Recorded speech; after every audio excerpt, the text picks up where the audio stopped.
Bem-vindos a todos aí, comunidade, né? A gente já agradece de antemão a presença de vocês. A comunidade ela é feita por trabalho voluntário.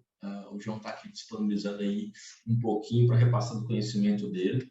A comunidade Agilizando, ela tem um pouco mais de um ano, né? A gente promove aí eventos quinzenais em torno de assuntos de agilidade.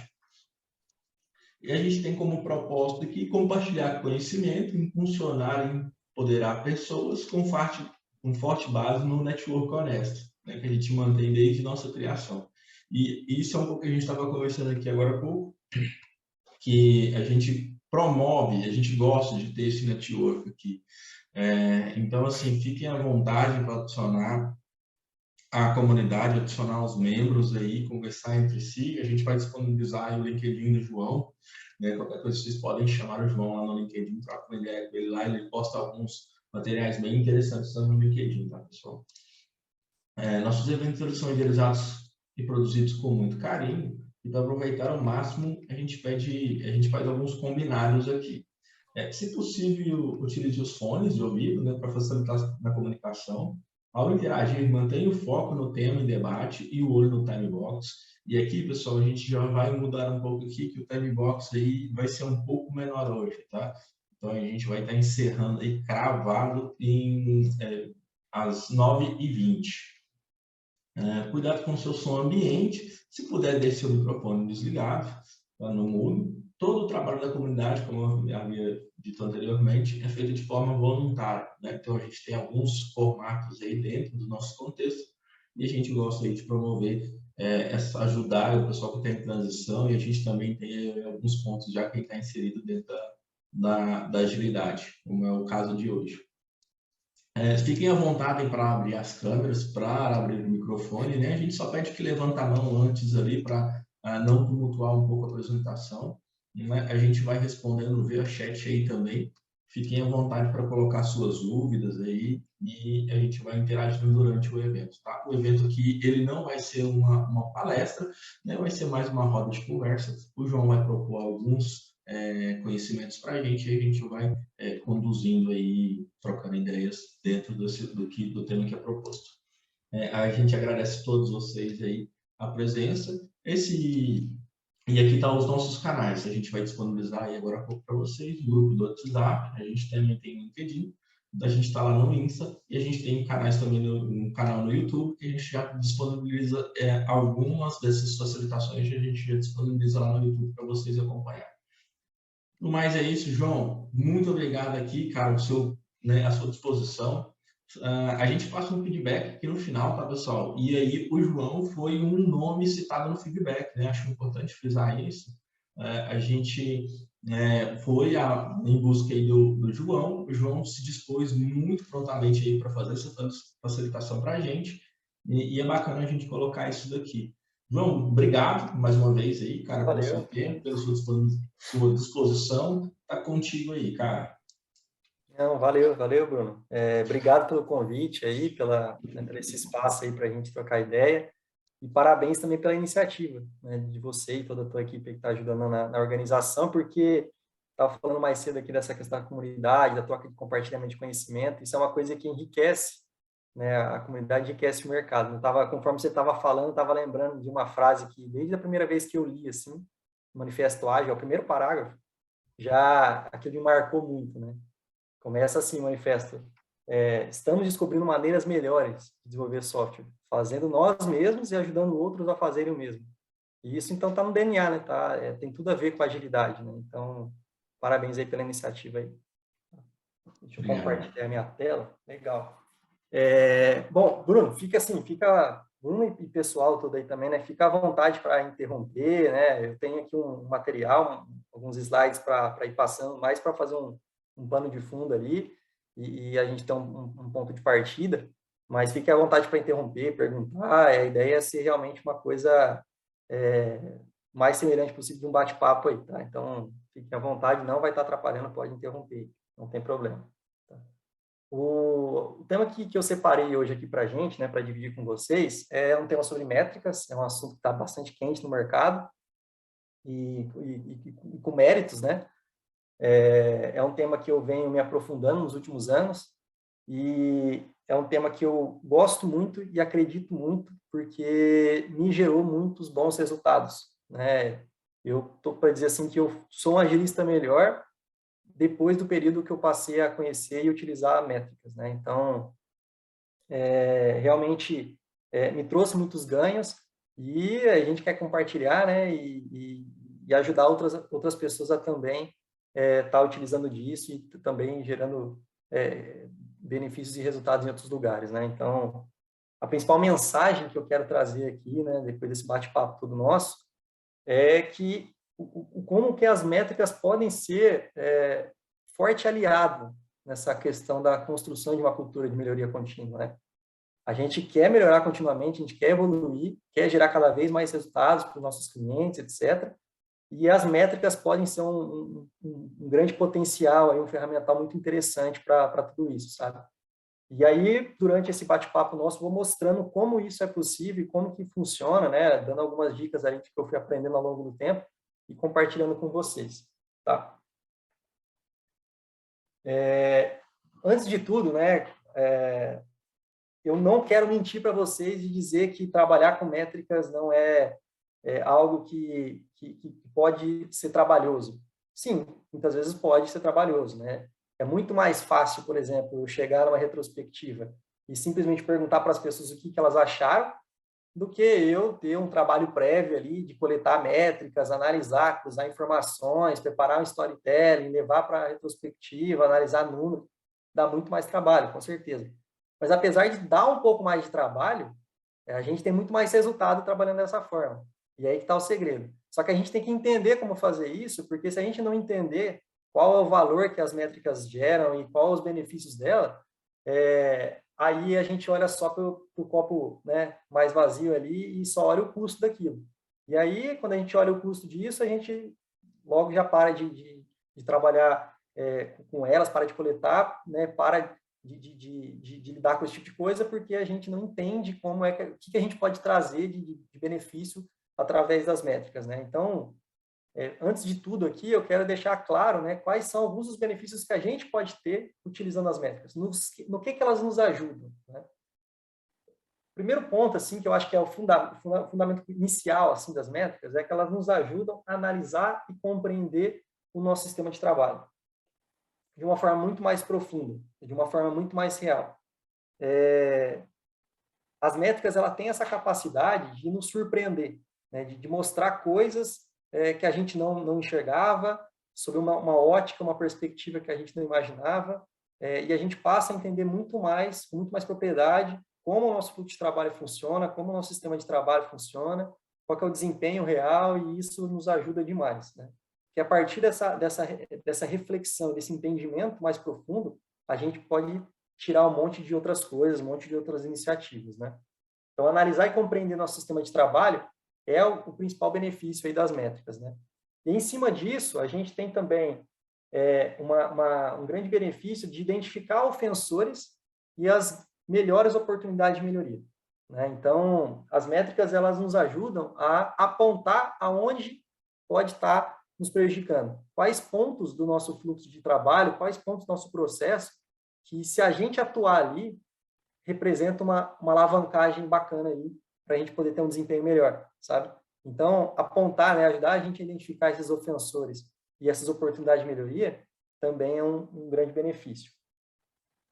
As métricas também ajudam a gente a tangibilizar e evidenciar resultados e evoluções, né? Então, uma coisa bastante comum que eu vejo assim no mercado com colegas e tudo mais é que as pessoas, né, os agilistas, principalmente aqueles que estão começando, muitas vezes eles chegam e têm dificuldade de demonstrar resultado, dificuldade de demonstrar que o time está evoluindo, como está evoluindo e provar com evidências esse tipo de coisa, sabe? E isso é uma coisa fundamental, né? Tanto para dar uma segurança maior para o cliente, mostrar que a coisa está funcionando, né? E até para ganhar um pouco mais de capital político para fazer mudanças mais importantes, né? E etc. E aí a dor é sempre a mesma, né? Pô, a gente está trabalhando para caramba, gerando um esforço absurdo aqui e tal, cara, a gente não consegue mostrar o resultado disso tudo, né? E as métricas, elas vêm para ajudar nisso também, né? Como que a gente pode pegar esse resultado, essa evolução toda e tangibilizar em números um pouco melhor isso, para poder apresentar e poder representar esse resultado e essas evoluções e comprovar que as coisas estão ficando melhores com o passar do tempo, sabe? Então, as métricas também têm esse papel. Elas também ajudam a gente a tomar melhores decisões, né? É muito mais fácil tomar decisões quando a gente tem dados, né, que nos ajudam, né, para a gente se basear neles ali. Dados representam fatos, né?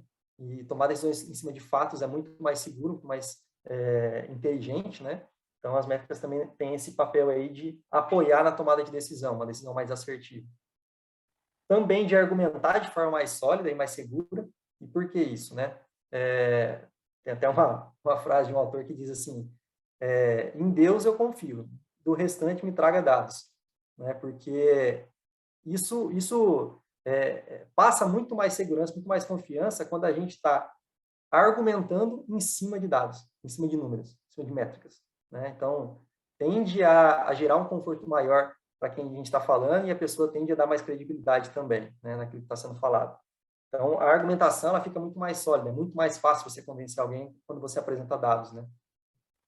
E, por último, né, também ter previsibilidade mais confiável, né? As métricas ajudam a gente a firmar compromissos mais sólidos, firmar compromissos com mais segurança, né? E ter essa previsibilidade aí de uma forma muito mais assertiva também, tá? Então, esses são alguns dos benefícios que as métricas nos ajudam. E durante todo o nosso bate-papo aqui, conforme eu for falando e mostrando algumas métricas para vocês sempre tentam conectar aquilo que eu estou mostrando com isso aqui, sabe? Para vocês entenderem o valor gerado em cada coisa e como que, na prática, isso aqui é alcançado. Tá bom? Aqui é uma dica muito importante assim, para quem está começando, né? Então, pô, legal, João, quero esses benefícios aí. quero isso para mim. Por onde eu começo, né? Como que a gente pode... quais são suas dicas, né? Para quem está querendo começar essa jornada aí, né? Dentro da minha experiência, né, de alguns anos trabalhando com métricas, eu fui quebrando a cabeça com algumas coisas, fui errando muito, fui aprendendo muito, e hoje, olhando para trás, eu vejo que esses princípios que estão aqui nesse slide são os princípios que eu gostaria de passar para frente, sabe? O primeiro deles é, não se prenda a ferramentas, né? Isso é muito importante. Foque nos fundamentos. Ferramentas é secundário. Por que isso? Muitas vezes, as pessoas, elas usam, né, de uma muleta de que, eu não tenho a melhor ferramenta possível para poder ter métricas. Eu não tenho uma ferramenta automatizada que me gera um dashboard, tudo bonito, todos os indicadores que eu preciso, tal. Eu não tenho isso, eu não tenho aquilo, eu não tenho aquilo outro, tal. E isso vai impedindo para que a pessoa de poder trabalhar e colher os benefícios das métricas, mesmo que num cenário menor, mesmo que com algumas métricas, mesmo que com alguma coisa, sabe? E aquilo paralisa de uma forma que a pessoa não tem nada e não consegue sair do lugar, justamente porque por uma falta de uma ferramenta que normalmente é paga e etc, né? E o que, na verdade, acontece, assim, que, na verdade, é um fato, é que a ferramenta, por si só, ela não faz muita coisa, né? Você pode pegar a melhor ferramenta do mundo. Se você entregar na mão de uma pessoa que não tem os fundamentos de métricas, ela não vai saber fazer nada, entendeu? Agora, o contrário já é muito melhor. Uma pessoa que domina os fundamentos e os conceitos por trás das métricas, se você entregar um pedaço de papel, de sulfite para ela, ela vai gerar resultado com aquilo ali, entendeu? Porque ela sabe fazer. Esse é o ponto, né? Então, se a gente focar nos fundamentos das métricas, as ferramentas vai vir como um passo dois, entendeu? Como uma evolução natural, né? Quando eu comecei lá atrás, hoje eu tenho ferramentas de métricas muito interessantes, trabalho na BRQ, né? A BRQ tem uma solução proprietária, chama TeamCare, né? Até bastante idealizada e conduzida pelo André Suman, vocês devem conhecer ele aí também do mercado, né?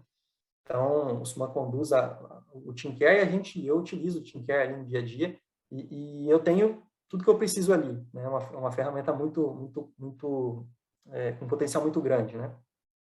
Mas nem sempre foi assim, né? Quando eu comecei lá atrás, eu não tinha ferramenta de métricas. Na verdade, boa parte das ferramentas de mercados e de métricas de fluxo que existem hoje, ou não existiam naquela época, ou não é o que são hoje, entendeu? Estava tudo muito nascendo. Então, assim,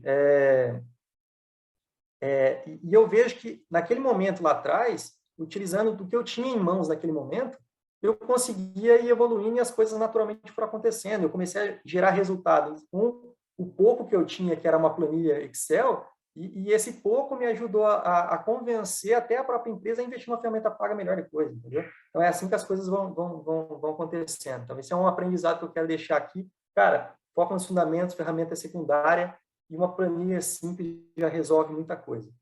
Vocês vão perceber que todas as métricas que eu vou falar aqui hoje dá para gerar uma planilha, no Excel, num Google Sheet, tá? Você não precisa de nada mais do que isso. E a gente vai falar um pouco sobre isso aqui, eu vou deixar claro de porquê e como fazer, tá? O segundo ponto aqui é que o básico bem feito funciona, né? Por incrível que pareça, por mais simplista que isso possa parecer. As pessoas negligenciam o básico, acham que o básico não traz tanto resultado quanto as métricas mais complexas, não sei o que tal, e isso é uma mentira, né? As coisas não é bem assim. Na maioria das vezes, você não precisa de tudo aquilo que você acha que precisa. Esse é o ponto, né? Então, o que eu pude perceber ao longo do tempo, trabalhando com muitas métricas e tudo mais tal, são que as métricas mais simples, elas são as mais importantes no final das contas. São aquelas mais simples, aquelas métricas que, de tanto ser falado, são as mais comuns que ninguém valoriza tanto, são elas que geram o máximo de resultado, sabe? Os melhores resultados vêm delas. E não daquelas métricas mirabolantes, aquelas que surgem com o passar do tempo, que entram na moda e etc, sabe? Então, foca no básico, tenta fazer o básico bem feito, que vai gerar resultado, tá? Esse é o aprendizado também. E comece com o que está no teu alcance, né? Isso é um pouco do que eu já falei. Pensa sempre assim, um pequeno passo ali do que você está hoje, já é um grande avanço, entendeu? Se hoje, na tua realidade, você consegue coletar, sei lá, lead time e throughput, 2 métricas, já é melhor do que nada. Você já está à frente de boa parte do mercado que não usa nada, não tem nada, né? Que tenta fazer gestão sem métrica nenhuma, que no final das contas não faz gestão de nada, né? Dificilmente você consegue gerenciar alguma coisa sem medir, né? Então, não deixa cair nessa onda de é pouco, se eu só ter isso não é o suficiente. Não, pequeno passo já é um avanço, tá? E aí uma frase, né, para fechar aqui do Cortella, né, que ele diz assim: faça o seu melhor nas condições que você tem, até que você tenha condições melhores de fazer melhor ainda. Então esse é o segredo, né? Se o que você consegue hoje é ter uma planilha Excel ali com 1 ou 2 métricas ali, faça o teu melhor com isso, cara. Gera o máximo de resultado que você possa com isso. Se aprofunde na análise de como que você pode extrair o máximo disso. E aos poucos você vai ter condições melhores para poder fazer melhor ainda. E assim vai evoluindo. Tá? Então esse que é o segredo aí. E aí, indo nessa linha, né, pessoal, assim, das métricas simples, de que o básico funciona e etc., o nosso bate-papo aqui hoje vai girar em torno dessas 5 métricas aqui, tá? Que são lead time, throughput, carga de falha, CFD e o breakdown. Essas 5 métricas é o que a gente vai falar um pouco aqui hoje, tá? E eu vou mostrar para vocês de que essas 5 métricas dá para montar na planilha Excel, e tudo o que você precisa é a planilha Excel, 5 minutos por dia e boa vontade. Só isso que você precisa para poder ter isso aqui. Esse aqui já é um kit básico, mas muito eficiente também para iniciantes. Então, quem está começando, se conseguir começar com isso aqui e se aprofundar nisso aqui, tenho certeza que você vai virar o jogo aí e realmente decolar, tá bom? Você pode levar esse conjunto de indicadores ali para sua retrospectiva, por exemplo, e turbinar isso a retrospectiva, tá? E aí você combina o que as métricas estão mostrando com a percepção das pessoas. Não é que a gente quer deixar de lado a opinião das pessoas, o que cada um achou, deixou de achar da sprint, né? Mas a gente quer combinar essas duas coisas. Então, a gente combinando o que as métricas estão mostrando com o que as pessoas estão percebendo, a gente pode ter uma conclusão aí muito mais efetiva, tá? E por que essas métricas, né? Por que essas métricas são as básicas ali, as mais importantes, né? Porque elas cobrem boa parte dos aspectos relacionados a uma boa gestão de fluxo, tá? Elas, por exemplo, lead time. Lead time tem a ver com o tempo de entrega, né? A gente vai falar um pouco melhor sobre o conceito de cada coisa aqui, tá? Mas lead time, ele baliza muito, né, o tempo que leva para você entregar uma demanda. O que você precisa para coletar lead time? Você precisa coletar 2 informações. uma data inicial e uma data final. A gente vai ver um pouco melhor sobre isso, quais datas são essas, tá? Mas é simples. Se você coletar por demanda que você entrega, data inicial, data final, de acordo com as orientações que a gente vai passar aqui, você já consegue ter lead time. Então, se você consegue jogar lá numa planilha e coletar, num cálculo simples ali, você já tem lead time. Uma vez que você coletou essa data final, ou seja, a data da entrega ali, para poder ter o lead time, você já consegue também ter o throughput, que é essa outra métrica aqui, que ajuda a gente a entender a nossa vazão. Quanto que a gente está entregando, né, dentro de um intervalo de tempo. Beleza? Uma vez que eu tenho o throughput, se eu der um passo além e tentar entender do que esse throughput é composto, ou seja, entreguei 10 itens dentro de um intervalo de tempo. O que são esses 10 itens? Né? Quantos deles são bugs, por exemplo, correções de defeito que eu tive? Aí eu já consigo ter a carga de falha. Então, aí eu já tenho 3 indicadores. Né? Com um pouquinho mais de esforço ali e disciplina no dia a dia, eu consigo gerar facilmente um CFD também, que nada mais é do que uma simples contagem diária de cartões que você tem em cada coluna do seu fluxo. Só isso. Então, no final da dele ali, conta quantos cartões tem em cada coluna do fluxo, joga na planilha, pronto, tem um CFD. Né? Que é uma ferramenta importantíssima, talvez uma das melhores aí para a gestão de fluxo. Né? E, por último, o Lead Time Breaking Down, que você vai precisar da data de entrada de cada status do fluxo. Né? Quando que a demanda passou por cada etapa. Beleza, essa talvez seja um pouco mais custosa para a gente ter, mas eu vou mostrar para vocês que a gente não precisa, muitas vezes, gerar o breaking down para todas as demandas. Eu vou mostrar para vocês que dá para simplificar um pouco isso e quais demandas faz sentido você gerar o breaking down. Tá? Quais demandas é mais relevante. Então, pensa que você vai gerar isso aqui para casos específicos. Tá? Então, esse custo já é bastante reduzido. E aí, essas 5 métricas aqui formam esse kit aí, que é muito eficiente, é muito poderoso, se você souber usar aí para a sua equipe. Tá bom? Bom, vamos lá. Vamos falar um pouco também, então, de lead time, que é aquela primeira métrica que apareceu ali no nosso kit, né? E como que funciona essa questão do lead time? Só para a gente ficar na mesma página aqui, vamos recordar um pouquinho aí uma parte conceitual do lead time, só para garantir que estamos falando da mesma coisa. Tá bom? Aqui eu já quero alertar também que lead time, cycle time, é o tipo de coisa que não há um consenso dentro da literatura de qual é a definição correta ou a oficial dessas nomenclaturas, dessas coisas. Existem muitas divergências literárias de autores diferentes e de autores renomados. Né? E aí, no meio dessa confusão toda do que é uma coisa e o que é outra, quem está certo e quem está errado. Né? Acho que não vem ao caso. O mais importante aqui é a gente se apoiar em alguma vertente dessa e falar, cara, lead time aqui dentro da minha empresa é isso. Começa aqui e termina aqui. E aí, uniformizando esse padrão, né, ali dentro da empresa, conceitual, aí as coisas vão dar certo. Tá? E aí, na empresa vizinha, se for de outra forma, tudo bem, não tem problema. Tá? Agora, para fins didáticos, para a gente poder entender aí, tem uma recomendação, né, que eu dou, e essa recomendação está baseada aí nos princípios do que é mais bem aceito dentro da comunidade Kanban, tá? Que é onde eu vejo essa métrica ser mais amplamente utilizada.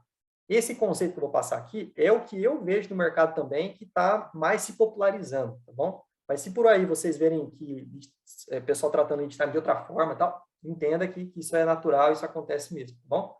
Às vezes eles estão utilizando de uma outra vertente literária. Beleza.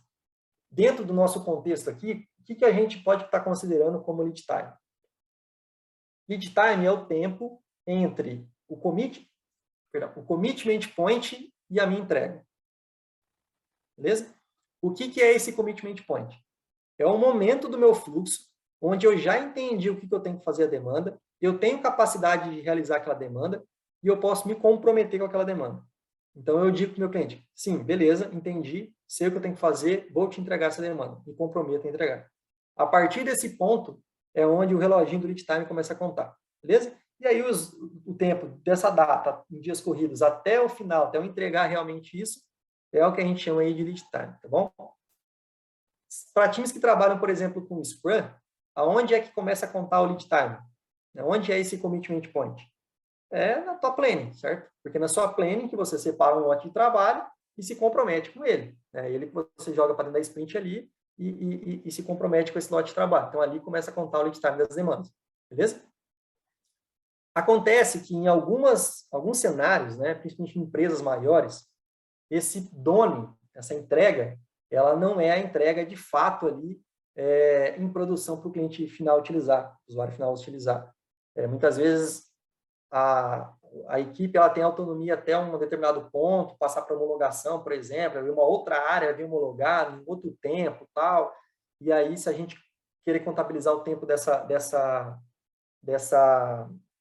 outra área, a gente perde um pouco o valor do lead time para o que a gente quer trazer de benefício de melhoria, tal. Então, existem algumas questões aí que envolvem, e aí a gente pode, então, ter esse done um pouco mais curto, né? A gente dizer, cara, até onde vai a autonomia da SPED? Até aqui. Então, beleza. Então, aqui é o final do teu lead time. Quando você entregou, não é mais contigo, aí para de contar o lead time. Então, essa é uma forma de estar se medindo lead time, tá? Eu prefiro arrastar esse lead time até produção, tá? Eu gosto mais de tentar trabalhar dessa forma. Mas se você trabalhar dessa outra forma que eu te falei, não tem problema, tá? Então, isso é bastante comum ver, não está errado, não preciso dizer. Agora, existe um período maior, né? Existe um tempo do nosso fluxo de ponta a ponta. Desde o momento que a demanda entra para a gente ali, né, através de uma solicitação que foi feita, uma necessidade de negócio, de mercado, até o momento de produção realmente. Pegando nossa cadeia de valor completa. Esse período todo é o que a gente chama aqui de Customer Lead Time. Beleza? Que é o lead time completo do cliente ali. É a percepção total de quanto tempo ele demorou da necessidade até a entrega. Bom, até ele ter aquele problema resolvido. Aí sim vai pegar de ponta a ponta. Beleza? E aí depois disso, a gente tem um outro carinha aqui, que é o que a gente pode chamar de cycle time, né? Que ele tem uma característica diferente dos outros dois aqui. Ele é uma coisa mais customizável. Né? Ele é um coringa ali. Os pontos de início e fim dele não são pré-determinados, não são fixos. Eu determino qual é o início e fim do cycle time. Então, eu posso dizer que meu cycle time de desenvolvimento, por exemplo, é do momento que eu puxo para desenvolvimento até o momento que sai do desenvolvimento, depois de um review de código, por exemplo. Né? E eu entrego isso para uma outra etapa. Né? E aí eu tenho o cycle time daquela etapa, por exemplo. Eu posso ter um cycle time de homologação, né, que vai do início ao fim de homologação. Eu posso ter um cycle time do meu upstream. Né, e assim eu posso ter N cycle times diferentes de acordo com a necessidade que eu tenho, onde eu determino qual é o início e fim, e aí eu vou tendo essas métricas bem coletadas. Tá bom? O João Paulo levantou a mão aí. Opa, fala aí. Boa noite, pessoal. Boa noite. Tá podendo perguntar agora ou a gente vai deixar tudo para o final? Eu perdi o Fica à vontade, João. Fica à vontade. Ô, João, prazer, xará, hein? Prazer. João, a minha dúvida, e aí é uma dúvida mesmo, aí no lead time, a gente, ou no customer lead time, a gente acaba introduzindo o backlog, a etapa aí de backlog nessa métrica, ou a gente acaba deixando e fazendo o acompanhamento ali do refinamento para frente e tal. Como é que funciona o backlog nesse processo aí, né? Porque eu sei que, às vezes, em algumas etapas aí pode ter um backlog, talvez depois do upstream, antes talvez não, porque é uma demanda que entra por ali, por um funil. Mas eu acredito que em alguma etapa aí pode ter um backlog. Como que funciona nesse caso, Maninho? Legal, excelente pergunta, o João. Inclusive, aqui eu tenho... esse aqui não é um texto que eu espero que vocês leiam, porque eu falei está aqui, tá? Esse aqui é mais para depois eu compartilhar o material, ter o textinho aqui. Mas essa parte aí de... Deixa eu ver se eu tenho anotado aqui. Ah, não tem. Tudo bem, vou responder mesmo assim. O que acontece? Como que eu gosto de trabalhar, tá? Eu gosto de começar a contar o Customer Lead Time a partir do momento que eu sei minimamente do que se trata a demanda. Se essa demanda, alguém abriu uma solicitação lá, isso caiu num bolsão de coisas lá e ficou parado e nunca mais se falou daquilo, para mim isso não está contando no meu Customer Lead Time. Meu Customer Lead Time passa a contar a partir do momento que alguém olhou, fez uma triagem e falou, cara, eu sei do que se trata essa demanda aqui. Estou ciente de que existe essa necessidade e em algum momento a gente, mais adequado aqui, a gente vai priorizar isso aqui e colocar para dentro. Beleza? Então, eu gosto de trabalhar assim. Então, vai depender muito. Conta ou não o backlog? Depende do que é formado o backlog. Tudo que está ali, todo mundo sabe do que se trata, minimamente, tá? Minimamente. Vai passar por um processo de refinamento, mas eu sei do que se trata. Ou não, backlog é qualquer um abre, vem de N lugar, N fontes diferentes, cai lá, não sei nem do que se trata e fica lá até eu ver. Aí eu já prefiro não contar, tá bom? Então, você tenta sempre pensar assim, a partir do momento que eu estou ciente daquilo e de que eu sei que existe uma necessidade, eu entendi minimamente o problema a ser resolvido, né, aí já começa a contar o Custom Lead Time. O Custom Lead Time, ele passa muito essa sensação de time to market, tá? Tenta sempre atrelar essas duas coisas, porque eu acho que faz bastante sentido. Bom? Legal, valeu, obrigado. Legal, pessoal. Beleza, então comecei... Rapidinho, desculpa interromper, eu posso só fazer uma pergunta rapidinho, aproveitando esse tema? Claro, por favor, vai lá. Então, hoje eu trabalho com a ferramenta Azure DevOps. E aí, o que acontece na minha empresa é que essa ferramenta, ela calcula justamente esse momento em que a gente cadastra o item no backlog até o final da demanda. E aí, a minha dúvida é que, nas minhas, enfim, retros e reviews, às vezes eu não consigo encontrar uma análise perfeita em cima desse lead time. Então, assim, qual seria a vantagem desse lead time específico? Legal. Como eu falei, por que é bacana a gente ter essas diferenciações todas aqui, né? Todos esses tempos, né, todas essas métricas têm a sua importância. E todas elas dão para a gente uma resposta dentro de uma determinada perspectiva. Beleza? E aí a gente vai ter que utilizar de acordo com o que eu quero responder. Se eu estou analisando, por exemplo, uma questão da minha capacidade de atender às necessidades de mercado, ou seja, esse time to market, olhar para o custom lead time talvez seja relevante. Entendeu? Quanto tempo eu demoro da necessidade à entrega para responder ao mercado? Custom lead time. Aí me ajuda. Quanto tempo eu demoro depois que eu me comprometo com aquela demanda até a entrega? Né? Ou seja, já passei pelo discovery, já sei do que se trata. Agora eu tenho que entregar. Né? Então, me comprometo e prometo para o cliente, cara, eu te entrego isso no dia tal. Quanto tempo eu levo? Né? Então, é outra métrica. Né? E assim por diante. Agora, se eu quero saber pontos específicos do meu fluxo, quanto tempo eu levo, dado uma etapa, um conjunto de etapas ali, né, de subgrupos do meu fluxo, cycle time. Então, cada métrica, acho que foi a Larissa, né? Cada métrica, Larissa, vai te dar uma perspectiva, entendeu? E aí você vai tendo que escolher qual métrica usar de acordo com o que você quer analisar e responder. Uhum. Perfeito. Tá? Obrigada. Valeu. Gustavo, é isso? Isso. Estão me ouvindo, pessoal? Tô sim. Tá, boa noite, João. Tudo bom? Uma pergunta, assim, eu sou bem novo, assim, nessa parte da agilidade. Eu venho da parte da manufatura, né? Conheço algumas métricas, principalmente a lead time, que eu vou perguntar agora. E para mim não é muito claro, né, essas questões, quando eu trabalho da gestão do conhecimento, quando você tem tarefas, né, de proporções diferentes, né, como diz lá o próprio Suman lá, né, você tem lá de ratos a elefantes. E como é que você, né, mede essas questões do lead time? Porque são fases, né, tempos diferentes. Como é feita essa tomada de decisão? Porque na hora que você vai, sei lá, porque eu pensando numa previsibilidade, na hora que você vai estimar para alguma coisa, né, você está na tarefa próxima, sente que ali dentro teve algumas variações de tamanho. Né? Legal, legal. A minha dúvida é assim, como é que eu consigo ser preciso? Porque eu não sei muito bem o que circulou lá aí dentro. Se é coisa muito grande, muito complexa, várias coisas pequenas ou uma coisa grande. Então, para mim não é muito claro essa questão. Né? Não, legal, Gustavo. Boa pergunta. Tem um slide, né, na apresentação aqui que eu falo e dou algumas dicas sobre isso. Tá? Aí eu acho que até é legal dar uma segurada aí que eu respondo logo. Beleza, desculpa aí. Não, tranquilo, é isso mesmo, né? É que como mais para frente eu já vou falar disso, aí eu acho que é legal dar uma segurada aí que já eu chego lá e tento esclarecer para você, tá? Aí você me dá um feedback se ficou claro. João, desculpa, a Fernanda tá para perguntar já faz um tempinho. Opa. Obrigada, Ana.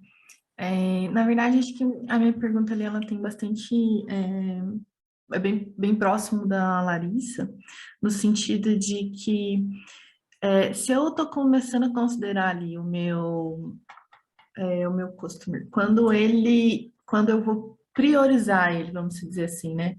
Então, eu não vou estar perdendo uma métrica que é justamente quando a necessidade surgiu, porque eu confesso que eu colocava os dois, assim, sabe? Eu metrificava o tempo em que ele ficava, digamos assim, no backlog, esperando a prioridade, para eu até saber ali, tá, quanto de mercado talvez essa espera eu possa impactar. E aí a outra visão que eu precisava ter é a partir do momento que eu priorizei, quanto tempo eu levo ela para entregar, né? Porque daí isso me ajuda ali na previsibilidade depois de manter o meu roadmap, sabe?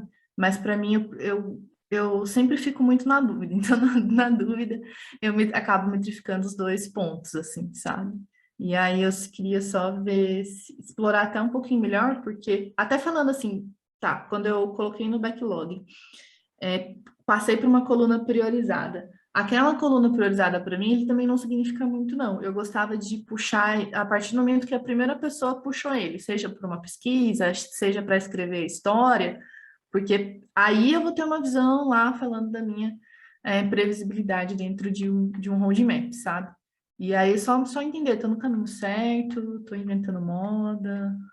Não, eu acho que não. Na verdade, assim, é como eu falei, né? Essas definições todas aqui, pessoal, mais importante do que a gente se apegar a uma definição específica é entender que existem essas divergências do que é uma coisa e do que é outra, dentro da própria literatura, né, de vários autores, e a gente tem que pegar a que mais faz sentido para a gente. O mais importante, independente de qual você vai escolher, é que a que você escolha seja bem difundida na empresa, seja padronizada na empresa. O que não pode, por exemplo, fazer uma parte da empresa considerar lead time como uma coisa e a outra parte considerar outra coisa. Aí, na hora de conversar, vira aquela bagunça toda e a coisa a comunicação não flui bem, né? Então, isso que é o mais importante. Então, Fernando, se você tem essa necessidade, né, que eu entendi que são duas, uma é pegar o tempo total, né, tipo, da solicitação realmente até a entrega, e outro é de quando a coisa começou a caminhar, foi priorizada para ser refinada, etc., né? E aí, então, se no seu cenário faz sentido essas duas coisas, colete essas duas coisas, sem problema nenhum. Tá? Tá bom. Dessa forma. As métricas, elas têm que nos ajudar a responder questões que nós temos. Tá? Então, mais do que definições, se apegue nisso. Tá? A métrica que eu estou escolhendo é importante para mim, porque me ajuda a responder tal coisa que é importante? Então, beleza, tá tudo certo. Bom, e aí você vai entendendo ali dentro da literatura depois no que se encaixa e como você vai chamar isso aí. Tá bom? E às vezes o teu ponto de compromisso é até um pouco mais antes aqui, né? Às vezes, se você está priorizando e já se comprometendo vamos dizer assim, a trabalhar em cima daquilo, às vezes o seu commitment point é mais antes aqui, né? Mais para trás aqui. E aí esse é o seu lead time. E o outro é o customer lead time. Tá vendo?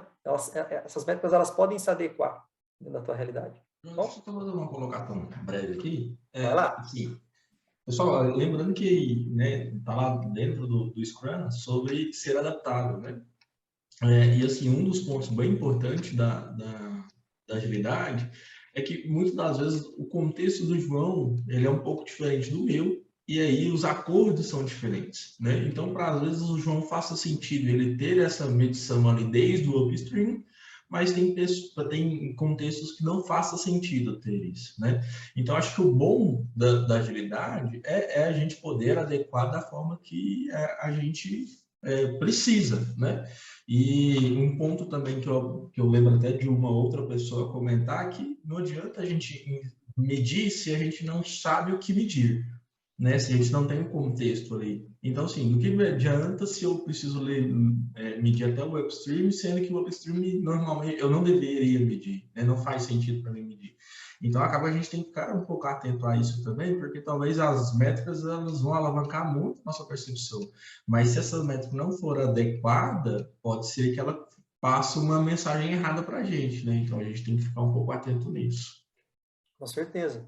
E até tem uma questão assim de que nenhuma métrica é boa sozinha, né? As métricas elas vão se complementando. Como eu falei, cada métrica te mostra a tua realidade sobre uma determinada ótica, sobre uma determinada perspectiva.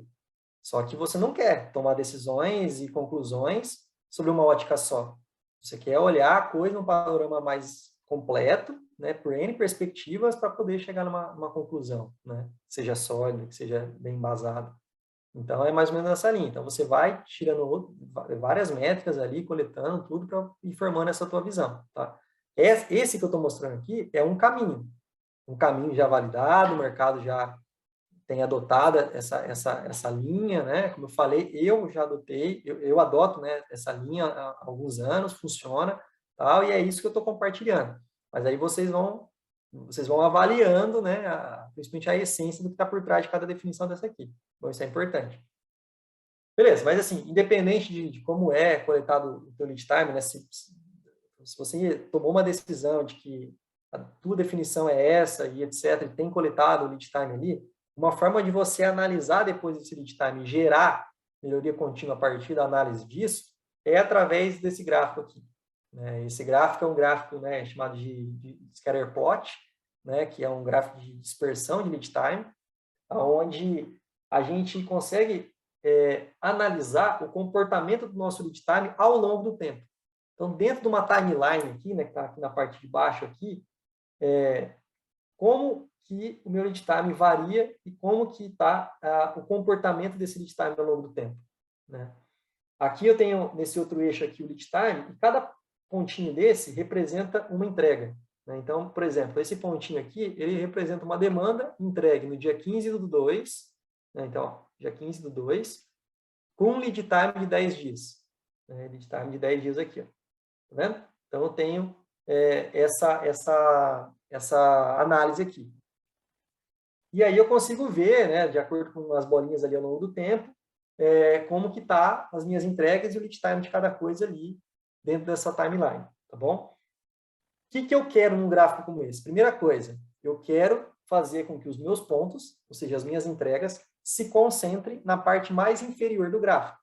Quanto mais próximo aqui dessa parte inferior, ou seja, do chão do gráfico, melhor. Por quê? Porque significa que eu estou conseguindo fazer entregas com lead times mais curtos, o que é positivo, certo?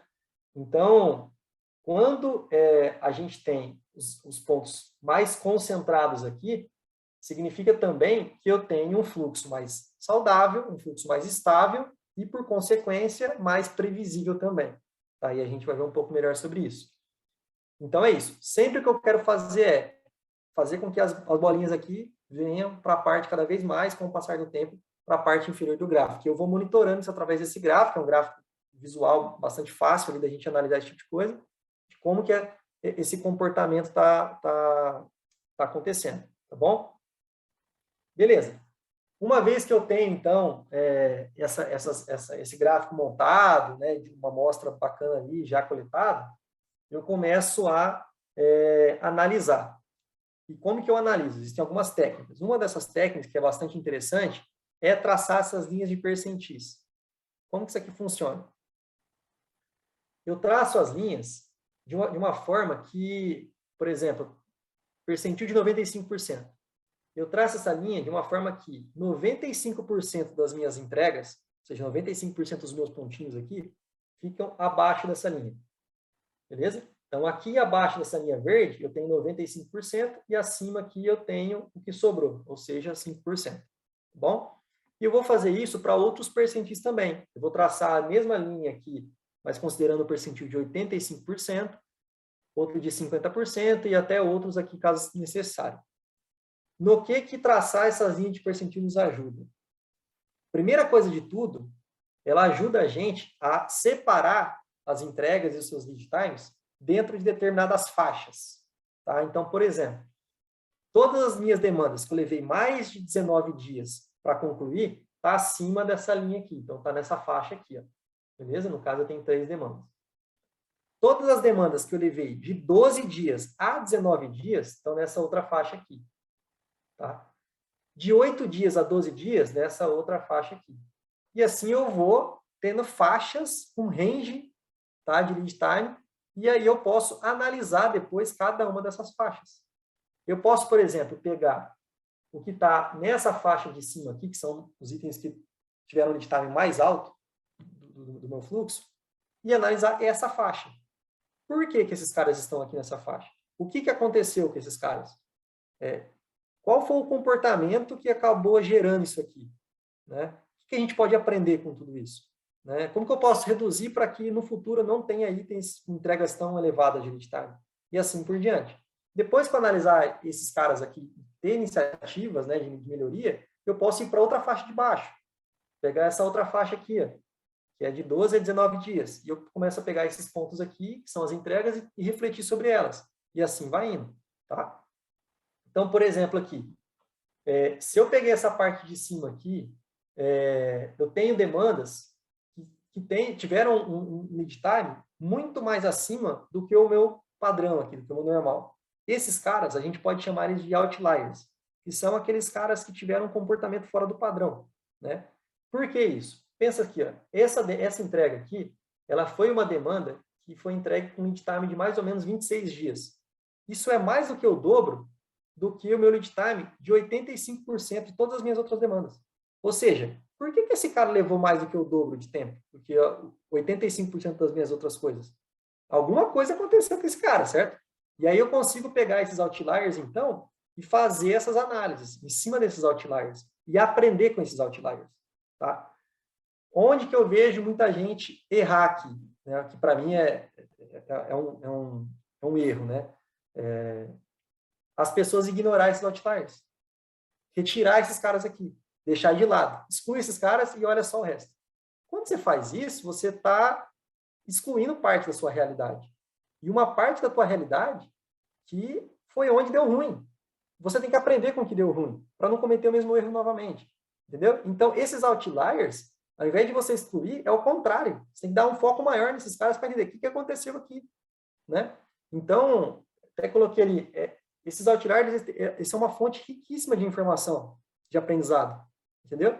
E boa parte das pessoas, infelizmente, exclui esses caras, deixa quieto e olha só a parte bonita, né? Só que com a parte bonita, gente, tem pouco aprendizado. Se eu pegar esse cara aqui, por exemplo, que levou menos de 5 dias, esse cara deu tudo certo. Esse cara não tem que analisar. Esse cara foi um cara que, tipo, ele fluiu bem, obedeceu todas as políticas, fluiu legal, né? Não teve bloqueio, papapá, tal, e deu certo, beleza. Agora, onde que está meu aprendizado maior? É no que deu errado, né? Então, pensa que cada outlier desse, ele conta uma história. Eu preciso entender essa história, né? Que história está por trás desse meu outlier, né? Então, essas histórias, elas são carregadas de, muitas vezes, padrões de comportamento. Se eu analiso uma história, analiso outra história, eu começo a perceber que, opa, tem um padrão se repetindo aqui. Sempre que isso acontece, gera um resultado não muito legal, o lead time é elevado. Pô, pera lá, então, se eu entender esses padrões, entender o que causou isso, eu posso criar políticas depois que me ajudam a evitar isso no futuro, certo? Alguém está falando aí? Não? Tranquilo? Estava o microfone aberto. Então, é isso que eu quero propor, né? Então, de forma prática, depois que vocês coletarem o lead time, né? Uma vez que vocês já estão coletando esse lead time, através de um gráfico como esse, tenta fazer esse exercício. Faz os percentis e busque os seus outliers depois e tenta dar um zoom nesses outliers, né? Tem muita oportunidade de melhoria escondida dentro desses caras, tá? E aí existem várias formas da gente colocar a lupa realmente nesses outliers para poder entender essa história que está por trás deles, né? E uma das formas que eu gosto bastante é utilizando o Lead Time Breaking Down, que é uma outra métrica que está lá dentro daquele nosso kit, que é o que a gente pode puxar aqui e utilizar como um complemento, né, da métrica de Lead Time para se aprofundar um pouco mais. Então, lembra quando eu falei que o Lead Time Breaking Down, como ele é um pouco mais custoso para você coletar manualmente, uma vez que você não tem uma ferramenta automatizada para isso, você não precisa coletar ele de todas as suas demandas, todos aqueles pontinhos que são muitas entregas. Mas você pode utilizar ele sob demanda, né? Uma vez que você identificou um cara que você quer investigar melhor, que está por trás daquele cara, você pode utilizar o Lead Time Breaking Down. Aí você abre lá o gira lá da vida, busca no histórico as datas lá de quando ela entrou e saiu em cada etapa, e aí você monta o Lead Time Breaking Down daquele item específico, só para você ter um pouco mais de informação e analisar mais profundamente, né, o que aconteceu naquele cara específico. Porque é aquele cara que você está dando um zoom, né, e é aquele cara que você está investigando, certo? Então, aí, esse custo do Lead Time Breaking Down, ele é mais fácil, né, porque ele não vai ser para tudo, ele vai ser só para algumas demandas. Então, essa é uma forma inteligente de você utilizar e balancear esse custo aí de ter determinadas métricas, tá? E aí, esse processo todo, né, eu chamo de raio-x, né? Que é, cara, eu quero entender, fazer um raio-x desse cara, eu quero levantar o máximo de informação possível sobre esse cara para poder entender por que ele é um outlier, né? Então, muita gente fala assim, João, entendi, os lead times são aqueles itens que fogem do meu padrão, que são lead times altamente elevados e tudo mais tal. Como que eu faço para evitar os outliers no futuro? A resposta está nos seus outliers do passado, muitas vezes. Você entendendo o que fez com que você gerasse outliers no seu passado, te ajuda a você saber o que você tem que melhorar e não cometer novamente, não ter o mesmo comportamento, para reduzir a chance de ter isso aí no futuro. Tá? Então, essa é a dinâmica aí. É assim que as métricas nos ajudam a gerar melhoria contínua. Bom? E aí, uma vez que eu pego, então, esse Lead Time Breaking Down, né, então, peguei lá aqueles 3 outliers lá, né, e fiz um raio-x, né, dei um zoom ali dentro deles, com uma lupinha, e agora estou querendo entender a composição desses caras. Do que é composto o Lead Time? Beleza, entendi que a determinada demanda levou 26 dias, mas qual que é a composição desse Lead Time? Né? Quanto tempo ele levou em cada ponto do fluxo, né? Aonde ele ficou mais tempo, aonde ele ficou menos tempo, o que aconteceu ao longo desse ciclo de vida desse cara. E aí eu vou girando as reflexões e me apoiando nas métricas, e as métricas vão me guiando as minhas discussões, guiando a minha análise. Tá? Você pode levar isso dentro de uma retrospectiva para conduzir toda a discussão. E a discussão vai ser baseada em métricas, baseada em dados, em fatos. E toda vez que a galera tiver uma percepção, aquela percepção é uma hipótese que eu valido, né? Eu vejo se as métricas estão condizentes com aquela percepção que está sendo falada. E assim eu vou criando ali as conclusões. Tá? O Lead Time Breaking Down, ele simplesmente, né, quebra o Lead Time em faixas. Essas faixas de acordo com o tempo, né, a porcentagem do tempo que a demanda ficou em cada etapa do meu fluxo. Beleza? Então, aqui no meu exemplo, né, eu tenho desde a etapa de refinamento de negócio até o deploy para produção, passando em cada uma das minhas etapas.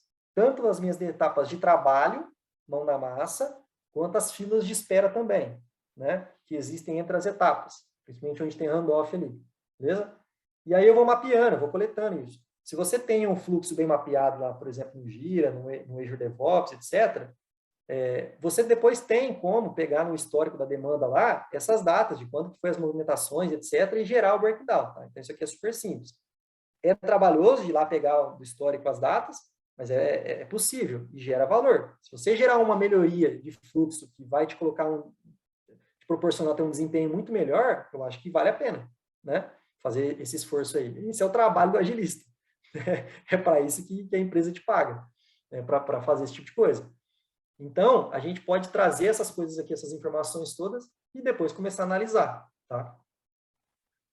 E uma vez que a gente estabelece, então, toda essa métrica aqui, né, com os tempos ali, as porcentagens, aí é onde a gente começa a realmente gerar algumas reflexões e perceber que muitas vezes tem aqueles padrões de comportamento, como eu falei, né? Então, dá uma olhada nesse exemplo aqui. As duas etapas que estão chamando mais atenção aqui, né, que ocupam, né, que gastam um tempo maior ali, né, do meu lead time, são as etapas roxa e essa rosinha aqui, que corresponde a para refinamento técnico e para deploy em produção. Então, são as duas etapas que consomem a maior parte do lead time, no caso dos meus outliers. Beleza? E aí, eu faço o que com isso? Né? Eu vou começar a entender. Por que a demanda está levando tanto tempo aqui em refinamento técnico? Perceba que é a fila de espera do refinamento técnico. né? O refinamento técnico é o verde. Então, o refinamento em si é rápido. O que é lento é esperar alguém puxar e fazer o refinamento, né? E aí eu começo a gerar, então, as provocações. Pessoal, por que que isso demora tanto assim para pegar para refinamento? O que acontece? E aí a galera vai tentando conversar, discutir e chegar em algumas hipóteses, né, do que pode ser. Pode ser N coisas, não sei, depende do seu cenário, mas pode ser, por exemplo, que são muitas demandas, em determinados momentos se acumula muita coisa ali, e somente um profissional do time pode fazer o refinamento técnico, por exemplo. Então, está centralizado dentro de um único papel ali. Né? Um cara mais sênior ali, só ele pode fazer o refinamento técnico. E aí está se engargalando a coisa ali, leva-se muito tempo e, no final das contas, o lead time é impactado. Né? E o que a gente pode fazer com essa informação? Ué, por que só esse cara pode fazer o refinamento técnico? Ah, porque só ele está capacitado hoje para fazer. Então, beleza, o que a gente vai fazer com isso? Podemos achar formas de descentralizar esse conhecimento, capacitar os demais para mais pessoas estarem aptas a fazer o refinamento técnico. A gente, assim, pode atacar o gargalo, aliviar esse tempo aqui e, no final das contas, o lead time vai ser reduzido. Pô, show de bola. Melhoria contínua. Né? João, a Luciana perguntou no chat, como definimos a quantidade de dia dos percentis? Legal. O que acontece? O que você precisa para gerar o breaking down é você coletar a data de entrada, data que a demanda entrou em cada etapa do fluxo. Então, vamos supor aqui, no dia 1, a demanda entrou em refinamento de negócio. Você vai guardar essa data. Guardar sim, vai estar tudo lá no histórico da ferramenta que você usa, o Gira, Azure DevOps, etc. Você vai só pegar do histórico depois dessas datas. Depois, a data que foi para refinamento técnico foi dia 2, por exemplo. Você, depois de planilhar isso aqui no Excel, por exemplo, você vai calcular quanto tempo foi dessa data para essa data. Levou 2 dias. E assim você vai fazer, beleza? Uma vez que você tem quantos dias foram gastos em cada etapa, você transforma isso em porcentagem. Beleza? Por exemplo... João, eu acho que foi do slide anterior que ela perguntou. Dos percentis lá do outro. O outro? Esse? Esse aí. Aí eu não entendi. Como é que calcula esse aí, ó? 19 dias, 12 dias. Tá, entendi. Perfeito, legal. Eu tinha confundido, achei que era do breaking down. Aqui, como que a gente faz, né? Você vai traçar essa linha, uma vez que 95, como é um percentil de 95, né? Uma vez que 95% das demandas ficou aqui para baixo, beleza? Aí, aonde bateu essa linha aqui, ó, é 19 dias. Então, tudo que está aqui para baixo foi entregue em até 19 dias. Beleza? De 0, né, de um dia ali até 19 dias. Beleza? Então, tudo que está aqui para baixo está dentro desse range. Dentro do Excel, ou dentro de qualquer planilha, Google Sheet, etc., existem formas para calcular isso aqui, tá? Você não ficar calculando na mão, contando os pontinhos aqui. Então, ponto e vírgula, o porcentagem que você quer, e ele te gera depois qual é esse dia aqui.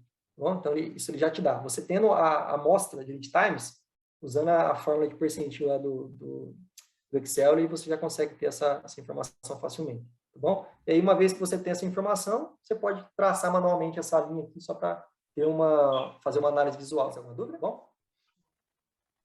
Eu tenho, João, posso perguntar? Claro, vai lá. Naquele outro slide, por favor. Qual? No próximo, no outro. Isso. Eu tenho algumas perguntas. Por exemplo, esse gráfico ele tem alguma relação com aquele CEP, né? Com aquele controle estatístico do processo, ou não? Está um pouco ruim o áudio, eu não consigo entender a pergunta. Esse gráfico ele tem alguma relação ou semelhança com aquele CEP, aquele controle estatístico do processo? Eu não sei se eu conheço esse outro que você falou, mas esse aqui é um gráfico de dispersão de lead time. Tem vários nomes dele no mercado. O pessoal chama de dispersão de lead time, pode chamar pelo termo inglês scatterplot, que é esse nome que está aqui em cima aqui, e tem o control chart também. São todas a mesma coisa. Só ajudando aí, não tem relação não, tá? Não, aí, ó. Não tem. Tá, porque parece, né? Porque... As barrinhas parecem mesmo, depois em cima, mas... Eu não conheço esse outro que você falou aí, mas valeu, pessoal, já esclareceu que não tem relação. Tá? Ah, tá. Não, beleza, obrigado. Esse gráfico vocês podem achar para esses 3 nomes. Scatterplot, dispersão ou control chart. Todos eles são basicamente a mesma coisa. Tá? Mais alguma dúvida? Tranquilo? Ficou claro, pessoal? Desde ali da parte, né?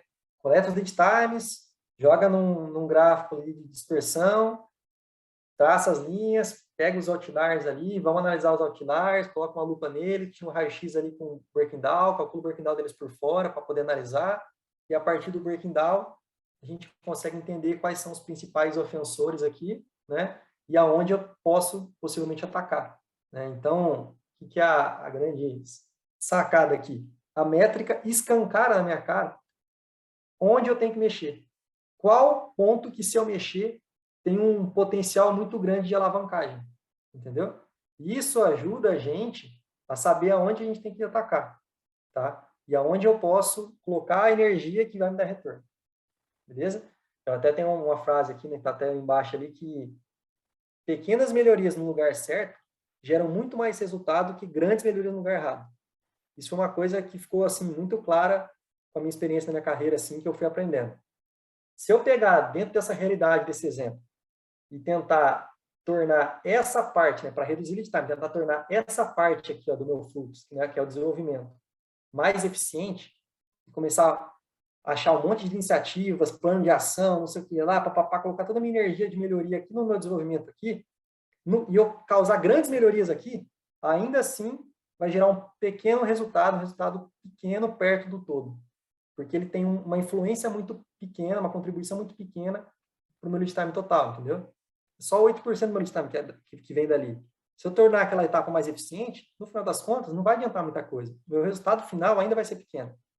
Agora, se eu saber aonde que eu tenho que mexer, aonde que eu tenho que atuar, que é essa parte aqui, por exemplo, e causar uma pequena melhoria aqui, essa pequena melhoria ela tem um potencial de gerar um resultado muito maior no meu todo.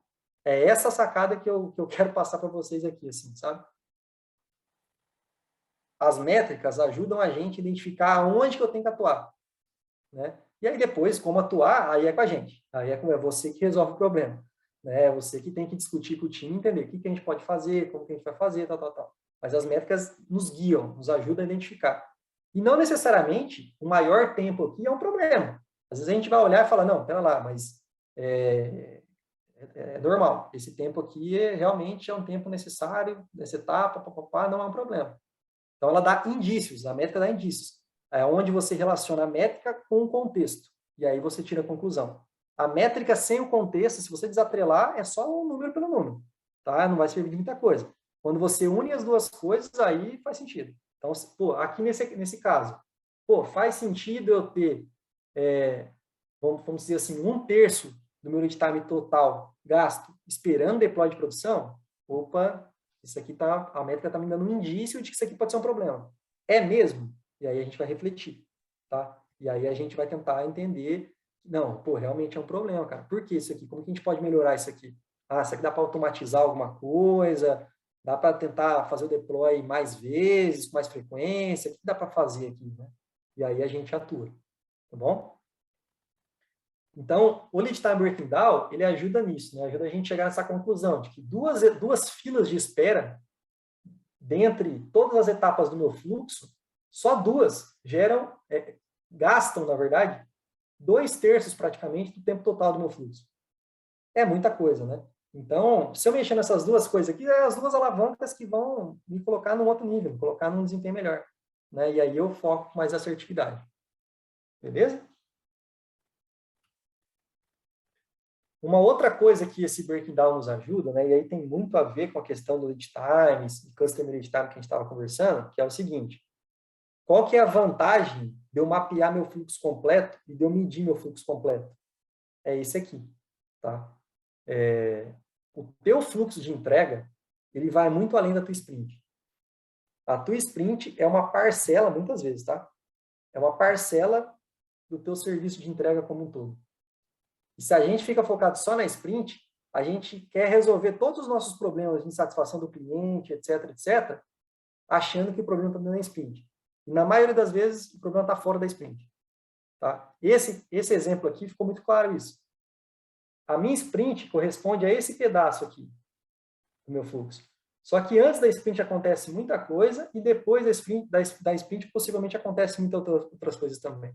Se eu coleto métricas e foco somente na sprint, e dentro das minhas cadências de inspeção e adaptação, eu inspeciono apenas o que acontece dentro da sprint, eu fico enviesado, eu fico limitado, na verdade, eu fico míope da minha realidade como um todo.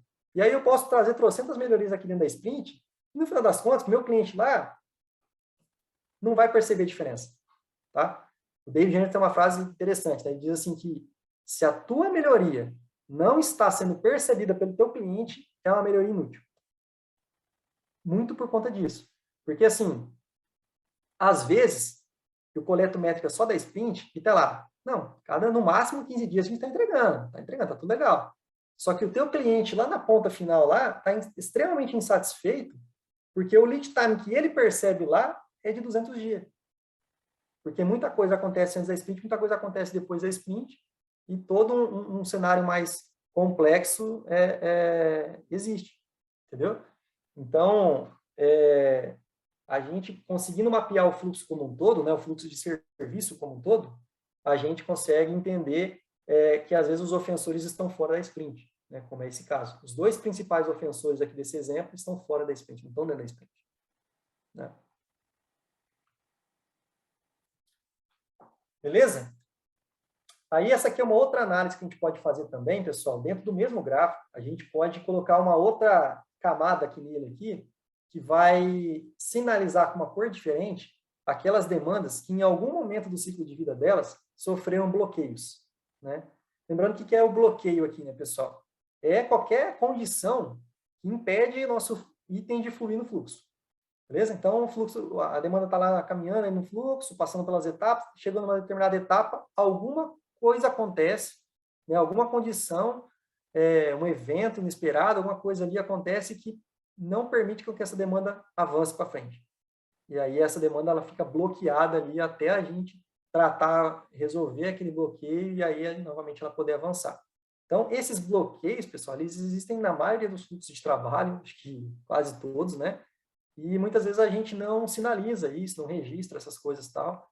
E aqui eu quero mostrar uma técnica chamada de Blocker Clustering, a técnica do Klaus, que a gente pode utilizar para analisar esses bloqueios e para gerar melhoria contínua a partir dessa análise. Tá? Então, é bem interessante a gente tentar visualizar nesse gráfico aqui também de dispersão de lead time quais demandas sofreram bloqueio durante o ciclo de vida dela. Tá? E aí a gente vai conseguindo já ter algumas conclusões, como por exemplo, todas as vezes que eu tenho bloqueio, o lead time é maior. O bloqueio impede, gasta um tempo ali para desbloquear e etc. Tal, né? Então, naturalmente, o bloqueio é maior. Mas aqui eu estou mostrando com evidências e fatos de que realmente isso acontece. Todas as minhas demandas que têm um lead time menor, nessa faixa aqui, dificilmente elas sofreram um bloqueio. Não, uma ou outra só. Do resto, todas fluíram, sem bloqueio nenhum. Por isso, tiveram lead times mais curtos. Então, bloqueio é uma coisa que eu quero evitar, certo? E aí, uma vez que eu entendo esse bloqueio, eu posso criar uma sequência de passos aqui dessa técnica de block clustering para analisar esses caras e para poder criar as minhas iniciativas para resolver a incidência desses bloqueios no futuro. Né? Então, por exemplo, uma vez que eu já visualizei os bloqueios ali, eu vou para o passo 2, que é o registro das informações. Esse registro, pessoal, ele precisa ter uma certa disciplina, de sempre estar registrando realmente. Tem como automatizar isso aqui lá dentro do Gira, por exemplo, né, para ficar mais fácil, tudo mais tal, criar lembretes para o pessoal, etc.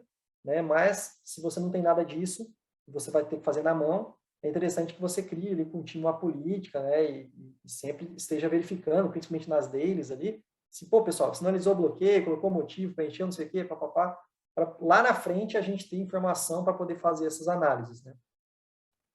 E são 3 informações assim que eu considero extremamente relevantes nessa análise de block clustering. Né? A primeira delas é o motivo do bloqueio. Então, por que isso foi bloqueado? Porque faltam detalhes para incluir na descrição da tela de cadastro. Beleza, esse é o motivo. Por quanto tempo a demanda fica bloqueada?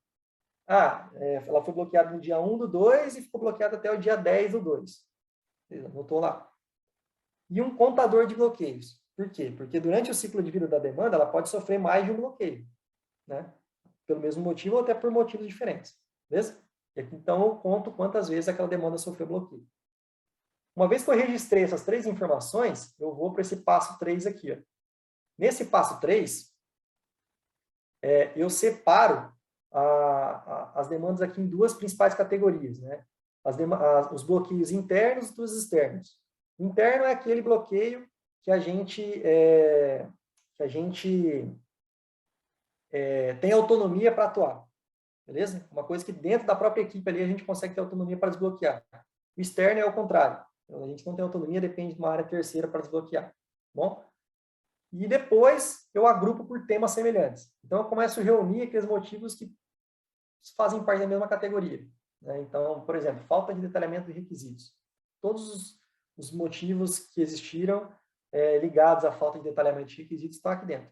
Né? E aí, eu conto as incidências. Né? Quantas vezes aquilo ocorreu? Esses motivos ocorreram 12 vezes. Se eu somar quanto tempo a gente gastou com esses bloqueios nessas 12 vezes, quantos dias foram gastos no total? 80 dias. E assim eu vou indo. Isso aqui me ajuda a saber quais motivos eu tenho que priorizar também. Então, por exemplo, o motivo que mais aqui traz o impacto é esse. Por quê? Porque foi o que teve maior número de ocorrência e o que teve um período, né, gasto de bloqueio maior. Pô, beleza, então é aqui que a gente tem que criar um plano de ação. Os outros fica para depois. Prioriza. Né? A gente escolhendo qual tema a gente vai tratar, aí a gente pode utilizar aí, várias técnicas para explorar a causa raiz. Para tentar entender por que aquelas coisas acontecem. Uma dessas técnicas é os 5 porquês lá, onde a gente vai repetindo uma sequência de porquês até chegar na causa raiz. Tá? Uma vez que a gente chegou na causa raiz, a gente cria uma hipótese de solução para aquilo. Executa a hipótese de solução e assim, se ela for bem sucedida, ela vai trazer um ganho ali. E a gente vai acompanhando nesse gráfico se a incidência desse motivo de bloqueio ali, né, não está mais acontecendo no futuro ou se foi bastante reduzido. Tá bom? Então, essa também é uma forma da gente utilizar os bloqueios ali, a análise de bloqueio, para gerar melhoria contínua. Tá bom? E uma vez que a gente já gerou essas informações todas, né, e as melhorias as iniciativas foram bem sucedidas e tudo mais, uma forma da gente mostrar, né, evidenciar para a liderança, para o cliente, né, para a própria equipe, né, de que as coisas estão funcionando, de que a evolução foi alcançada, né, é através do mesmo gráfico, né, que pode evidenciar esse tipo de coisa, com uma foto de antes e depois. Né. Então, aqui eu tenho uma foto do antes, desse determinado período, e aqui eu tenho uma foto depois de um outro período. E aqui eu consigo ver que a dispersão de lead time aqui era alta. Eu tinha muitas entregas com lead times acima de 10 dias. Depois que eu implantei aqui uma iniciativa, que nesse caso foi a política de limite de WIP, as demandas sofreram, não tiveram mais lead times altos, elas tiveram lead times menores. Então, não tive mais nenhuma demanda entregue acima de 10 dias. Nitidamente uma evolução. Então, essa foto aqui, esse slide, ele ajuda a gente a dar credibilidade no trabalho que foi feito, mostrar de que a evolução aconteceu. Isso dá um senso assim, de engajamento no time, de motivação, né? De que, pô, aquele esforço que a gente fez está dando certo, isso aqui está dando resultado e tal. Para o cliente fica satisfeito também, né? Para o próprio liderança também fica satisfeita sabendo que aquilo está acontecendo, que as coisas estão dando certo, né? E assim por diante. Tá? Pessoal, tá claro? Tranquilo? Boa, João. O Adriano tem uma pergunta para fazer. Fala aí, João. Boa noite. Boa noite, pessoal. Essa parte que você está mostrando aí que mostra o valor do trabalho, qual que é o tempo que geralmente a gente consegue demonstrar que está tendo resultado esse trabalho de melhoria contínua? Legal. Cara, vai depender muito de qual foi a iniciativa a ser colocada em prática, tá? Nesse caso, o limite de WIP é uma prática que ela tem um efeito quase que instantâneo. A partir do momento que você começa a adotar limite de WIP, logo as suas próximas entregas já vão trazer um desempenho diferente. Porque o limite WIP, ele estabiliza o fluxo, ele te ajuda a ter maior vazão, lead times menores, tal, dá um foco, uma série de benefícios. Então, é uma iniciativa com um efeito de benefício mais rápido, assim. Então, aqui, logo na sequência das próximas entregas, a gente já pôde perceber que estava dando certo, né? Mas se você pegar aqui, ó, de 24 de julho até 17 de agosto. Por que isso? Para a gente mostrar que a queda aqui do lead time não foi uma coisa esporádica. Ela tem conexão direta com isso aqui. Isso é uma coisa importante, tá, Adriana? A gente mostrar essa relação de causalidade. Isso causou isso, isso causou isso. Isso é uma coisa extremamente importante das métricas, tá? Mas vai depender muito. Tem iniciativas que são mais a longo prazo. Sei lá, vamos pegar um exemplo aí. Cobertura de teste automático. Ótimo. Cara, isso é uma prática que não é de hoje para amanhã que você vai resolver teu problema de qualidade com isso. Né? Vai ter um tempo maior. Então, varia bastante, tá? Vai ter que analisar aí. Legal. Esses blocos que você deu também de exemplo passado, né, nesse slide de passado, é de curto a médio prazo, né, para você atacar ali aqueles pontos de onde estão sendo os ofensores ali de bloqueios, né, para você ter o resultado ali, né? Sim. Até se for interno, né? Se for externo é mais difícil ainda. É mais difícil ainda, com certeza. Até, tipo assim, uma coisa interessante é você analisar. Por exemplo, tal motivo de bloqueio, beleza? Antes, até hoje, qual que é a frequência que isso acontece? Toda semana, beleza? Toda semana. Aí você começa a monitorar. Se você sabe que toda semana acontecia, espera aí um mês. Está acontecendo? Não. Se não está, opa, pera lá. Antes acontecia toda semana, agora não está mais? Então, opa, pode ser que a gente está no caminho certo. Entendeu? Mais ou menos nessa linha. Obrigado. João, só lembrando do nosso time box, cara, já passamos aqui 3 minutos, já são 21h23, aí fica à vontade aí, tá, cara? Tranquilo, tranquilo. Tem uma última métrica aqui que a gente gostaria de passar, que é o throughput. Eu acho que a gente pode estender um pouquinho, Bruno, se for possível, aí a gente já finaliza com ela. Pode ser? Pode ser. Beleza, vamos lá. Passa mais rapidamente aí. É uma outra métrica que estava dentro aí do nosso kit, né? A última métrica eu vou ficar devendo para vocês, que é a parte do CFD. Não vai dar tempo da gente discutir hoje aqui. É muito assunto aí, muita coisa. Teve várias perguntas também, o que é muito legal. E aí fica aí para o Bruno, aí vocês enchem o saco dele depois para outro dia a gente marcar e a gente fala só sobre CFD. A parte do throughput, a primeira dica assim, que eu gostaria de passar, que traz já um resultado bacana, é uma dica mais conceitual, sabe? O que eu vejo acontecer ali dentro de muitos cenários que eu tenho contato?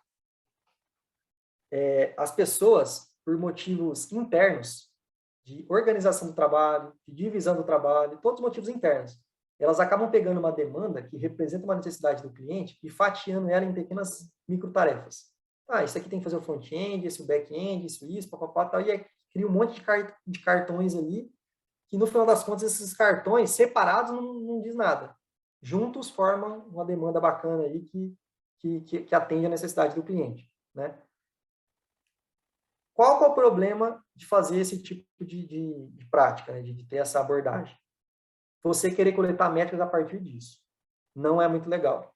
A relevância que você vai ter ali de métricas confiáveis, de métricas que fazem algum sentido, é baixa. O mais interessante é você coletar as métricas daquilo que seria a sua demanda. O que foi demandado para você? O que representa uma solução que resolve um problema real do teu cliente? Resolve uma necessidade dele.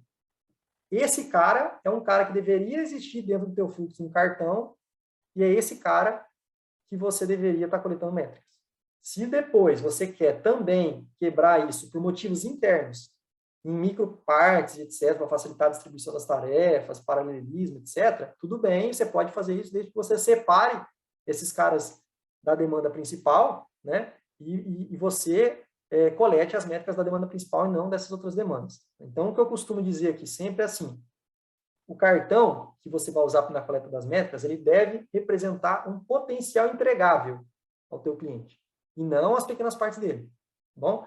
Quebrar em pequenas partes é uma solução única e exclusivamente interna sua, tá? para o seu cliente é absolutamente irrelevante, beleza? E por que que isso é importante, né? Se você pegar esses monte de microtarefas e querer coletar, por exemplo, throughput, né, que é a vazão, quanto você está entregando dessas coisas, ele vai te dar um throughput lá de 50 itens. Beleza. Quantas demandas você entregou para o seu cliente? Quantas demandas ele recebeu de fato e teve um problema de negócio resolvido? Nenhuma. Cara, não adiantou nada ser throughput de 50. Entendeu? Então, a gente precisa separar um pouco essas coisas e não pode fazer essa confusão conceitual aí. Tá bom? Isso serve para throughput, serve para lead time e assim por diante. Tá? Então, métrica sempre dessa demanda maior, da demanda que é um entregável. Tá? Faz muito mais sentido dessa forma. E aí, né, até respondendo, um de vocês aqui comentou agora há pouco ali sobre a analogia dos animais, os tamanhos, etc., né? A variabilidade no tamanho dessas demandas entregáveis, ela vai existir. Isso é inerente à natureza de desenvolvimento de software, do trabalho do conhecimento, etc. Tá? E a gente aceita essa variabilidade. É normal que tenha. O que a gente tenta evitar aqui, né, nesse tamanho das demandas, são aquelas micro demandas, como eu já falei, e também aquelas macro demandas. Aquelas demandas que, na verdade, elas não resolvem um problema do cliente. Elas querem endereçar uma porrada de problemas e um monte de coisa está ali dentro. E isso pode muito bem ser melhor fatiado e quebrado em pequenos entregáveis menores, onde cada um endereça uma necessidade específica, tá? E valida uma única hipótese, né? É mais interessante. Então, tenta evitar esses ratos e esses elefantes, beleza? Que aí a variabilidade do tamanho das demandas do que tiver ali no meio, né? Entre o cachorro, o camelo, o cavalo, não tem problema, isso não vai te afetar, beleza? Estatisticamente, isso é comprovado, a experiência do mercado já validou isso aí, pode ficar tranquilo, pode ficar cegado, beleza? Para você poder fatiar essas demandas e quebrar aí melhor tal, tem uma dica que é a técnica do INVEST. É um mnemônico, onde cada letra aqui significa uma propriedade, que você pode usar para ajudar você a fatiar adequadamente aí as demandas e chegar nesses entregáveis que eu estou falando, tá bom? E uma vez, então, que eu acertei essas minhas demandas e comecei a, então, coletar esses entregáveis, né? Eu vou coletando isso no meu throughput aqui. E o meu throughput aqui pode ser representado com um gráfico super simples, que é um gráfico de coluna aqui, onde eu tenho as semanas, né? Ou as sprints, ou o mês, depende da unidade de tempo que você queira trabalhar. E aí eu tenho quantas demandas eu entreguei em cada um desses ciclos, né? Desses períodos, né? E aí é muito simples montar esse gráfico aqui, acho que é bem tranquilo, né? Basta eu saber quando eu entreguei aquela demanda, então tudo que foi entregue na semana X, por exemplo, entra dentro do throughput daquela semana, e assim por diante. E o que é interessante aqui, numa análise de gráfico de throughput, é a gente se preocupar sempre com a tendência. A linha de tendência é o que dita muita da nossa conclusão aqui, tá bom? Então, ao invés de eu ficar me preocupando que uma semana eu entreguei um pouquinho menos, outra eu entreguei um pouquinho mais, isso é normal, gente, vai acontecer. Agora, no longo prazo, né, na tua amostragem geral, qual que é a tendência que está sendo representada ali? E essa linha de tendência é super simples de você colocar também, tá? Dá para colocar no Excel, dá para colocar em qualquer planilha, lá tem uma opção que você marca lá, ele calcula automaticamente essa linha, traça já a linha para você, tá? É bem simples de colocar. E aí essa linha de tendência vai dizer se a gente tem uma tendência de throughput caindo ou aumentando, e assim por diante, tá? Então, é um bom sinal de que há uma evolução ou não, por exemplo, tá? Agora, toma um cuidado, porque somente a linha de tendência não é o suficiente para a gente dizer, na verdade não é que não é suficiente, não é a única evidência de evolução. Porque o que eu acho que é importante da galera entender, né? De que, com o passar do tempo, eu quero entregar cada vez mais e mais e mais, beleza? Só que isso não tende ao infinito, né? Então vai chegar um momento que eu tenho que achar qual que é o meu ritmo saudável, meu ritmo sustentável de entregas, né? E eu tenho que estabilizar esse ritmo, onde eu entrego de forma consistente, com qualidade ali dentro desse ritmo, dentro de um throughput estável, certo? Com pouca variabilidade. Porque isso me traz previsibilidade, isso me ajuda em uma série de coisas, entendeu? Então, às vezes a linha de tendência ela está reta, mostra estabilidade, mostra que você também está no caminho certo, sabe? Então, não é só throughput crescente o tempo todo que está entregando mais e mais e mais que vai ser a única evidência de evolução. né? Então, repara um pouco nisso e foca nisso também. Como que a gente pode estabilizar o nosso throughput? Como que a gente pode chegar nesse nosso ritmo sustentável, né? Que a gente possa manter por tempo indeterminado esse mesmo ritmo, sabe? Então, isso é interessante também. E aí, por último, para a gente fechar aqui, uma outra análise que eu gosto, na verdade, de fazer em cima do próprio gráfico de throughput é quando eu associo ele, eu relaciono ele com a carga de falha. E o que é isso aqui? A carga de falha, basicamente, é quanto do teu throughput foi gasto com entregas de correção de erro. Beleza? Então, eu começo a entender não só o quanto que eu estou entregando, mas o que eu estou entregando também. E aqui ele já traz um aspecto de qualidade, de retrabalho, importantes na minha análise também, né? Então, eu vejo aqui, por exemplo, aquele mesmo gráfico de throughput, mas quebrado em N tipos de demanda. No meu caso aqui são 2, né? São as histórias de usuário e os bugs. E aí eu começo a perceber, na semana 1 aqui, meu throughput foi de 5 demandas. Mas dessas 5 demandas, 3 delas foram correções de bug. Isso representa uma carga de falha de 60%. E aí eu vou acompanhando essa carga de falha ao longo do tempo aqui para perceber, pera lá, essa minha carga de falha, essa minha taxa de porcentagem aqui, ela está dentro de um limite saudável? Está dentro daquilo que eu entendo como tolerável ou não? Né? E aí eu começo a tirar alguns insights também para poder corrigir caso esteja uma taxa aí anormal, né? Uma taxa fora do esperado. Tá? Então, associar, né, N métricas assim é muito interessante, métricas que vão se complementando, sabe? É uma coisa que eu sugiro bastante. Eu acho que era isso, pessoal, assim, que eu queria trazer um pouco para vocês, né? Tentei mostrar o mais próximo da prática possível, assim, de como a gente pode usar as métricas para tirar melhoria contínua, né? E como essas coisas todas estão relacionadas. Espero que vocês tenham aí gostado, aproveitado, né? E é isso aí. Dá para perguntar, João? Opa, vai lá. Esse gráfico que você mostrou agora que mostra história e bugs, funciona também para épico? Eu posso também mostrar épico junto com histórias ali, ou não seria a mesma análise? Cara, eu não recomendo por quê? Porque o épico, ele está numa outra categoria, né? Tipo, ele está numa camada diferente de gestão, né?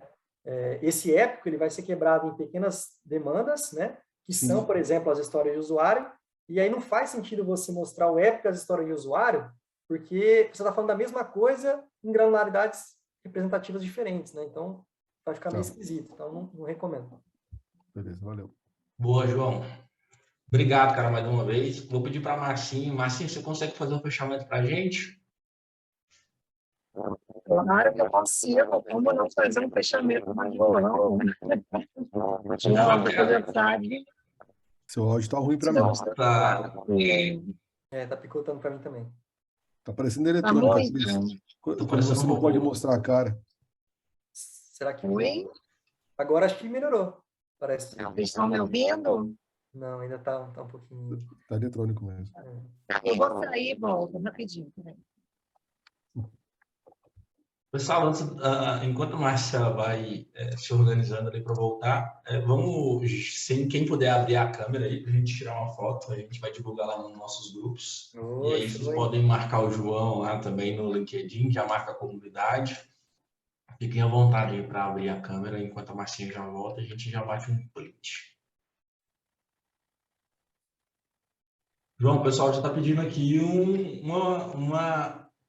um bis já, viu? Opa, que bom. Senão aqui, de alguma coisa eu pude contribuir, né? Cara, só marcar, vamos combinar. Show de bola, vamos marcar esse reprise aí, esse V2. Reprise não, né? Reprise Continuação. não, reprise não. Figurinha repetida não fecha álbum. Desculpa, né? Pode ser continuação e novos assuntos também, né? Sim, exato, exatamente. Vamos ganhar mais, enriquecer mais. Pessoal, beleza. Alguém mais quer abrir a câmera? Ainda dá tempo. A Dorinha não voltou ainda, ela vai me desculpar, mas a gente tem um tempinho. Pessoal, então eu vou tirar aqui. 3, 2, 1, foi! Beleza. Fechou? Eu sorrindo com a câmera fechada foi o melhor, vocês perderam. Acontece, Muito bom. acontece. É raro, mas acontece muito. Pessoal, não vou delongar aqui mais não, a gente vai estender aqui um pouquinho a mais para a gente trocar uma ideia, mas a gente já vai fechar aqui o evento com o João. João, mais uma vez, obrigado pela disponibilidade, cara. Realmente, quando a gente faz essas facilitações, a gente tem muito conhecimento, né? A gente consegue colocar algumas dúvidas ali do dia a dia que a gente tem, que às vezes o material ali, né, o livro, a gente não consegue chegar nesses pontos, né? Cara, então a gente vai estar aberto aí, se quiser, né, fazer outras facilitações, você é sempre bem muito convidado, e assim que a gente tiver uma nova data aí, a gente entra em contato com você para a gente fazer aí uma V2 aí nesse ponto. Fechou? Fechou, gente. Obrigado aí pela participação de todo mundo. Foi um prazer, tamo junto aí. Valeu, João. Eu. Parabéns. João, Obrigadão, beijo. João. Um abraço. Obrigado. Boa noite. Boa noite a todos.